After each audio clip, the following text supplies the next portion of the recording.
joue un rôle évident dans l'amélioration des performances d'un athlète de compétition, elle est également importante pour la pratique sportive quotidienne. Je suis chaud là. Allez, on y va. L'activité physique augmente les dépenses en énergie. Et l'équilibre de la balance énergétique, c'est-à-dire la différence entre ce que l'on mange et ce que l'on brûle, nécessite une augmentation des apports alimentaires.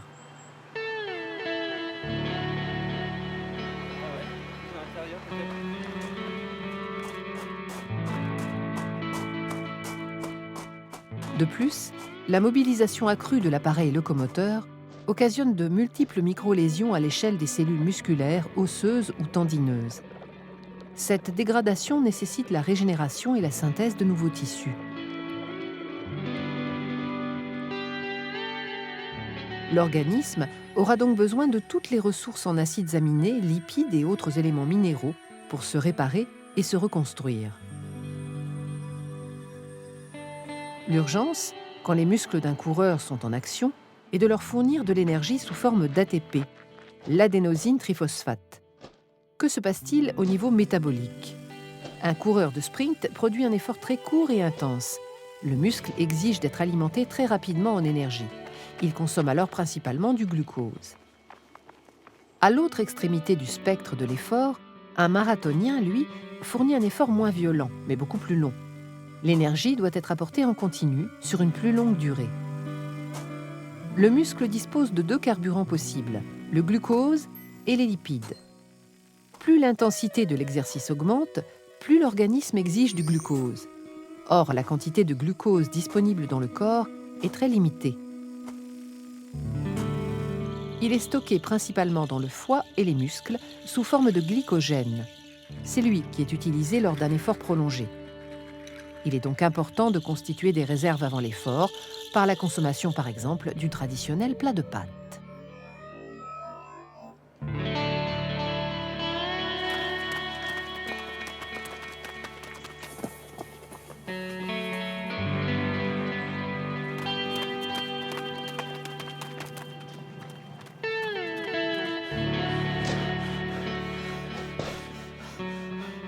Si l'effort se prolonge, quand malgré les stocks le glycogène est épuisé, les muscles puisent davantage dans les graisses de réserve, les lipides. Les triglycérides musculaires sont les premiers utilisés car ils sont proches de la cellule musculaire. Puis viennent les triglycérides du tissu adipeux, des lipides de réserve qui sont d'environ de 12% chez l'homme et de plus de 15% chez la femme, ce qui représente des quantités quasi inépuisables. En résumé, on peut dire que notre organisme a besoin de glucides pour aller vite et de lipides pour aller loin. Si avant l'effort, il faut constituer des réserves pour compenser l'augmentation de la dépense énergétique à venir, après l'effort, il est important de les reconstituer par un apport alimentaire. Cet apport alimentaire a aussi pour fonction de régénérer les tissus. À elle seule, la sueur, composée à 99% d'eau et à 1% de sel, est responsable de plus de 80% de la perte de liquide corporel pendant l'effort, qui peut atteindre 2 à 3 litres d'eau. De plus, chaque gramme de glucose nécessite 3 grammes d'eau pour être stocké, d'où l'importance de bien boire après l'effort pour favoriser la reconstitution des réserves. Les sels minéraux perdus par la sudation doivent aussi être reconstitués. Un bon équilibre du sodium et du potassium est important car c'est lui qui régule la quantité d'eau dans l'organisme et la stabilité de la pression artérielle. La synthèse musculaire nécessite l'apport en acides aminés, structure élémentaire des protéines. La régénération des membranes cellulaires, des muscles et des globules rouges nécessite un apport en lipides, qui sont les principaux constituants des membranes des cellules. Les besoins en fer, élément constitutif de l'hémoglobine contenue dans les globules rouges et indispensable au transport du dioxygène, augmentent avec la pratique physique. Sans apport suffisant, on risque l'anémie du sportif.